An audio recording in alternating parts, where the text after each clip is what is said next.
වතුර මාරු කරන්නෙම නැටි ටැංකියක් තියාගන්න ඔයත් කැමති නේද? මේක මැජික් එකක් නෙවෙයි, විද්‍යාවක්.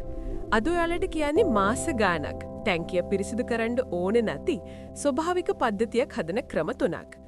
ඔයා දෙනගිර හිටියද ලෝකේ සමහර ඇක්වේරියම් තියෙනවා අවුරුදු 10කින්වත් වතුර මාරු කරලා නැති. මේක මැජික් එකක් නෙවෙයි.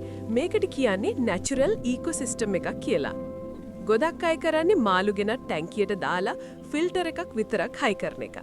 ඒත් සැබෑ රහස තියෙන්නේ ෆිල්ටර් එකේ නෙවෙයි ස්වභාව ධර්මයේ සමබරතාවය ඇතුලේ. පළවෙනි ක්‍රමය ලයිෆ් ප්ලාන්ට්ස්. පැලෑටි වලින් කරන්නේ ඔක්සිජන් දෙන එක විතරක් නෙවෙයි මාළුන්ගේ අපද්‍රව්‍ය වලින් හැදෙන නයිට්‍රේට්ස් උරාගෙන වතුර පිරිසිදු කරන එක. දෙවෙනි ක්‍රමය the substrate. වැලි යටට ලාවා රොක්ස් දාන්න.